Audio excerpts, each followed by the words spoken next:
오늘 성경 말씀은 요한일서 1장 1절에서 6절입니다. 요한일서 역시 요한일서와 맥을 같이 하며 진리와 사랑을 말하고 있다는 점에서 동일합니다. 진리와 사랑은 교회가 교회답게 굳게 설 수 있는 확고한 기초입니다. 그렇기 때문에 교회는 진리와 사랑에 관심을 두지 않을 수 없으며 어떤 교회도 진리와 사랑에 대한 관심이 없이 올바른 교회의 사명을 감당할 수 없음을 명심해야 할 것입니다. 이런 면에서 진리의 사랑을 말하고 있는 요한일서는 현대교회를 강하게 질책하는 내용일 수도 있습니다. 진리와 사랑보다 다른 것, 즉 세상적인 것에 더 관심을 가지고 있는 것이 참 교회의 모습인가를 생각해 보게 한다고 봅니다. 물론 지금의 어떤 교회도 우린 진리와 사랑에 관심을 두지 않는다라고 말하는 교회는 없을 것입니다. 모든 교회가 하나같이 진리와 사랑에 관심을 두고 있다고 말할 것입니다. 하지만 실제로 목회자나 교회가 아닌 예수 그리스도만을 높이며 예수 그리스도만을 가르치고 전하는 교회는 많지 않다고 봅니다. 대부분은 자기 목회자가 전하는 예수 그리스도, 자기 교회 안에 있는 예수 그리스도를 전하는 경우가 많다고 봅니다.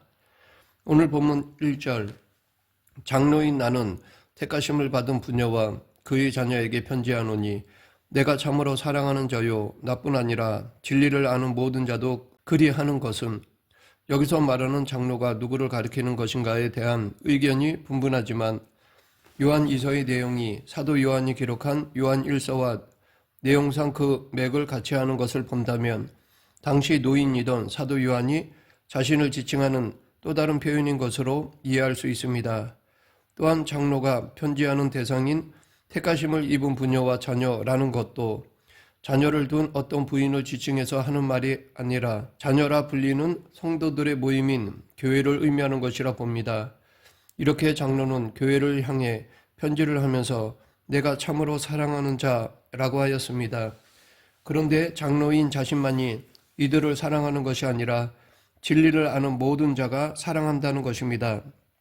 이렇게 사랑의 이유를 2절에서 밝히고 있는데 우리 안에 거하여 영원히 우리와 함께할 진리를 인함이로다 입니다. 사실 사람의 관계라는 것은 매우 복잡합니다. 여러 세상의 조건들이 얽히고 설켜서 맺어지는 것이 인간관계입니다. 사람을 사귈 때도 많은 것을 보게 됩니다. 그 중에 가장 중심되는 것이 사귀어 놓으면 나에게 도움이 될 만한 사람인가 일 것입니다. 사귀어 봐야 도움을 줄 만한 위치의 사람이 아닐 때 손을 내밀지 않는 것이 세상일 것입니다. 그래서 세상의 인간관계는 항상 끼리끼리 어울리게 되는 것입니다. 서로 도움을 주고받을 수 있는 위치의 사람들끼리 자연히 관계가 형성되는 것입니다.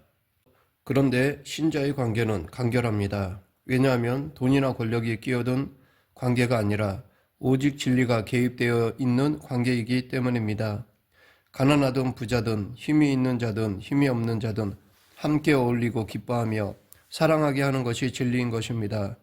진리가 좋고 진리에만 관심을 두고 진리만이 귀하기 때문에 진리를 아는 자를 만나면 자연 남이 아니라 형제의 관계에 있게 되는 것입니다.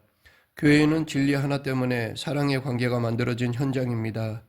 그러므로 교회에서는 누군가의 마음에 들기 위해 그 사람 앞에서 비굴해져야 할 필요가 없습니다. 타인이 갖고 있는 것으로 인해 시기가 일어나서는 안 되며 자신의 손에 쥐어져 있는 것을 자랑할 수 없고 나보다 못 가진 자에 대해 무시할 수 없는 것이 진리의 현장인 교회입니다. 신자는 다만 진리 안에서 진리로 기뻐하고 감사하는 마음으로 서로 만나고 교통하는 관계에 있는 것입니다. 그러므로 신자의 사랑은 의도적인 것이 될 수 없습니다. 진리를 향한 깊은 관심과 진리로 기뻐하고 감사하는 믿음에 있다면 진리 안에 있는 형제에 대한 사랑은 자연스러운 것이기 때문입니다. 따라서 항상 문제는 타인이 아니라 자기 자신에게 있는 것입니다. 내가 진리에 관심이 없으면 형제를 사랑하겠다고 하는 것도 문제이며 진리에 관심이 없는 채 형제의 사랑을 기대하는 것도 문제일 수밖에 없습니다. 결국 진리와 상관이 없는 사랑에 관심을 둘 것이고 그것은 진리를 알지 못한 세상의 사랑의 수준과 다를 바 없기 때문입니다. 이처럼 진리와 사랑에 관심을 둔 장로가 교회에 기대하는 것이 있습니다. 그것은 3절에 은혜와 긍휼과 평강이 하나님 아버지의 아들 예수 그리스도로부터 진리와 사랑 가운데서 우리와 함께 있으리라 라는 말에서 알 수 있듯이 은혜와 긍휼과 평강인 것입니다. 진리와 사랑으로 말미암아 있게 되는 은혜와 긍휼과 평강을 교회로부터 기대하는 것입니다. 장로가 교회에 기대하는 것은 교회의 부흥도 발전도 아닙니다. 오직 진리와 사랑 가운데서 은혜와 긍휼과 평강이 있기를 원하는 것입니다. 물론 모든 사람들은 교회가 은혜와 긍휼과 평강이 있기를 원할 것입니다. 그러나 그것은 거의 표면적인 바람으로 그치는 경우가 많습니다. 그리고 정작 원하는 것은 교회의 성장인 것입니다. 은혜와 긍휼과 평강을 원한다 해도 그 최종적 결과는 성장을 향하는 경우가 대부분입니다.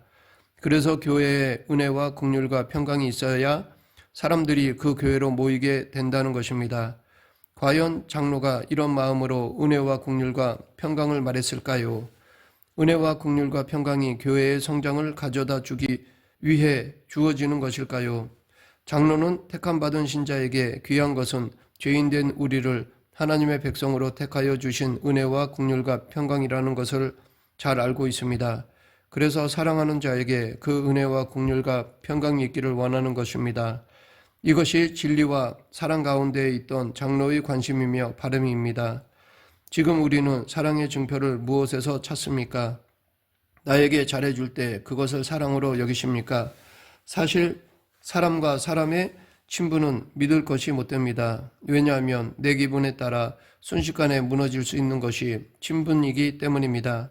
그러나 하나님의 사랑은 인간에 의해 변하지 않습니다. 인간이 하나님에 대해 어떤 태도와 불순종을 부인다 해도 끝까지 변하지 않는 사랑으로 택한 자기 백성을 이끌어 가십니다. 신자라면 이러한 사랑을 알아야 합니다. 그리고 그 사랑에 의해 살아가기를 소원해야 하는 것입니다. 그렇기 때문에 장로의 마음을 아프게 하는 것은 교회가 진리와 사랑에 거하지 않을 때입니다. 다른 것에 대한 관심으로 인해 진리와 사랑에서 마음이 멀어지는 것입니다. 그런데 당시 초대교회에 그런 문제가 있었던 것입니다. 7절을 보면 미혹하는 자가 세상에 나왔다고 말하는데 이것을 보면 당시 교회에 미혹하는 자로 인해서 교회가 하나님의 진리와 사랑에서 멀어지는 것이었던 것 같습니다. 요한 2서는 이것에 대한 장로의 권면이며 안타까움이고 염려이며 사랑인 것입니다. 요한 1서에서도 말하고 있듯이 사랑은 아무나 할 수 있는 것이 아닙니다. 진리를 아는 신자만이 사랑에 거하며 사랑을 하게 되는 것입니다. 진리로 인해 하나님의 은혜와 긍휼과 평강을 맛본 신자가 사랑에 거할 수 있는 것입니다. 사도는 참으로 귀한 것이 무엇인가를 알았습니다. 그러므로 교회에 자신에게 가장 귀한 것을 증거하는 것입니다.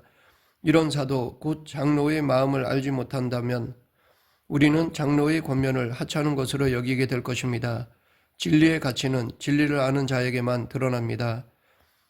성경의 말씀 또한 진리를 아는 자에게만 그 귀함과 가치가 극대화될 수 있는 것입니다. 그러므로 장로가 관심을 두고 있던 진리에 우리도 깊은 관심을 두고 살아야 할 것입니다. 많은 교회가 교회의 교회됨을 보여주기 위해 많은 노력을 합니다. 그런데 그 대부분이 사회적인 사업, 즉 구제 또는 환경운동 등등에 치우쳐 있습니다. 사회가 선한 사업으로 인정하는 것을 통하여 교회가 사회로부터 인정을 받고자 하는 것입니다. 물론 교회가 구제를 해야 한다는 것은 당연한 것입니다. 그러나 교회됨을 증가하기 위한 수단으로 구제에 힘쓰는 것이라면 그것은 구제의 의도에서 벗어난 것입니다. 또한 교회의 교회됨은 구제로 증가할 수 있는 문제도 아닌 것입니다. 교회의 교회됨은 교회가 진리 가운데 행하는 것입니다. 그런데 세상은 진리가 무엇인가를 알지 못합니다. 진리가 무엇인가를 모르기 때문에 세상은 교회의 교회됨을 판단할 능력이 없는 것입니다. 이 말은 진리를 알지 못하는 세상으로부터 칭찬을 듣는다고 해서 그것을 참된 교회로 구분할 수 없다는 것입니다. 어떤 사람은 교회가 세상으로부터 칭찬을 받으면 하나님이 높임을 받고 영광을 돌리는 것이라고 말하기도 하지만 진리를 알지 못한 세상은 하나님을 모릅니다. 이처럼 진리도 알지 못하고 하나님도 알지 못한 세상이 눈에 보이는 교회의 착한 일을 가지고 칭찬을 한다고 해서 그것이 하나님께 영광이 될 것이라는 생각은 착각에 불과할 뿐입니다. 교회됨은 오직 진리로 증거됩니다. 진리를 떠나 있는 교회는 교회라 할 수 없습니다. 그것은 교회라는 이름을 걸고 있는 종교단체일 뿐입니다. 이 점을 생각하며 교회로 모이는 우리의 관심이 무엇을 향해야 하는가를 깊이 생각해야 합니다. 오늘 본문에 나오는 장로의 관심은 진리입니다. 2절의 말씀대로 진리는 우리 안에 거하여 영원히 우리와 함께하기 때문에 교회됨은 오직 진리로 나타나게 되어 있는 것입니다. 교회가 진리를 중심으로 모일 때 기쁨은 자연히 주어집니다. 4절 너희 자녀 중에 우리가 아버지께 받은 계명대로 진리에 행하는 자를 내가 보니 심히 기쁘도다. 장로는 하나님의 자녀가 아버지께 받은 계명대로 진리에 행하는 것이 보였을 때 기뻐하였습니다. 장로의 기쁨은 오직 진리로 인한 것이었습니다. 교회가 성장되고 땅을 사고 예배당을 짓는 것들이 기쁨이 아니라 하나님의 자녀가 진리를 행하는 것이 기쁨인 것입니다. 이러한 장로의 기쁨이 우리에게 말하는 것은 너희는 무엇으로 기뻐하느냐라는 것입니다.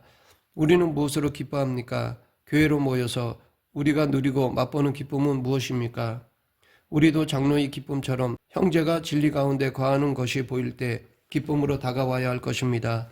이 기쁨을 누리기 위해서는 먼저 내 자신부터 진리에 행하는 것에 대한 관심이 있어야 할 것입니다. 이 관심이 없다면 아무리 형제가 진리에 거한다 해도 그것이 기쁨이 되지 않을 것입니다. 왜냐하면 자기 자신에게도 조차 진리에 거하는 문제에 관심이 없는데 타인의 진리에 대한 관심은 전혀 가지지 않기 때문입니다. 그러면 무엇을 진리에 거하는 것으로 말할 수 있을까요? 무엇이 하나님의 말씀에 거하며 말씀을 따라 사는 것입니까? 교회가 대개 강조하는 말씀을 따라 사는 것은 봉사와 기도, 주일 성수, 11조 등등의 종교적 행위를 말할 것입니다. 많은 사람들은 말씀을 하나하나 분류하여 말씀 하나하나를 지키는 것을 말씀을 따라 산다고 생각합니다. 하나님의 계명대로 하나님만 믿고 우상을 섬기지 않고 안식일을 지키고 부모 공경하고 살인하지 않는 등등을 말씀대로 사는 것으로 여깁니다. 그러나 로마서 13장 9절에 간음하지 말라, 살인하지 말라, 도둑질하지 말라, 탐내지 말라 한 것과 그 외에 다른 계명이 있을지라도 내 이웃을 내 자신과 같이 사랑하라 하신 그 말씀 가운데 다 들었느니라 라는 말씀을 보면 많은 계명은 사랑으로 통합되었음을 알 수 있습니다. 어떤 계명이든 내 이웃을 내 자신과 같이 사랑하라 라는 말씀에 모두 포함된다는 것입니다. 즉 이웃을 사랑하지 않을 때 살인과 간음과 탐심이 튀어나온다는 것입니다. 따라서 말씀에 거한다는 것은 형제를 사랑하는 자로 사는 것을 의미하는 것입니다. 즉 장로는 하나님의 자녀가 교회에서 봉사를 많이 하고 뭔가를 행해서 진리에 거한다고 하는 것이 아니라 형제를 사랑하는 것을 보고 그렇게 말하는 것입니다. 5절을 보면 부녀여 내가 이제 내게 구하노니 서로 사랑하자. 이는 새 계명같이 내게 쓰는 것이 아니요 오직 처음부터 우리가 가진 것이라 라고 하였습니다. 이처럼 진리에 행하는 자를 보니 기쁘다는 말을 하고 이어서 내게 구하노니 서로 사랑하자 라고 말하는 것은 사도에게 기쁨이 된 진리에 행하는 것이 곧 사랑이었음을 의미하는 것으로 이해할 수 있습니다. 진리에 거하는 것은 진리의 다스림을 받고 사는 것입니다. 그런데 진리의 다스림을 받는다는 그 증거가 형제 사랑으로 보이는 것입니다. 진리가 무엇입니까? 오직 그리스도의 피가 우리를 구원한다는 십자가의 도입니다. 십자가의 도는 오직 예수님의 피만 의로운 것으로 부각합니다. 그러므로 십자가의 도, 즉 진리 앞에 선 인간이라면 그 어떤 일이라도 자신의 의를 내세우지 않게 됩니다. 의로운 행함이 있는데 감추고 자랑하지 않는다는 것이 아니라 아예 내세우고 자랑할 의의가 없다는 것입니다. 왜냐하면 십자가 앞에서 자신의 악함을 깊이 바라보기 때문입니다. 그래서 주님의 의로움이 큰 기쁨으로 자리하게 되는 것입니다. 이처럼 진리가 기쁨이 된 신자라면 형제를 대할 때 자신이 죄인됨을 알기에 형제보다 나을 것이 없음을 생각할 것이고 자랑할 것이 없을 것입니다. 이렇게 자신이 죄인임을 바라보고 형제를 대하는 것이 사랑인 것입니다. 이러한 마음의 신자는 형제에게서 그리스도에 대한 고백을 보게 될 때 그것이 큰 기쁨이 되는 것입니다. 이것이 장로의 마음이었습니다.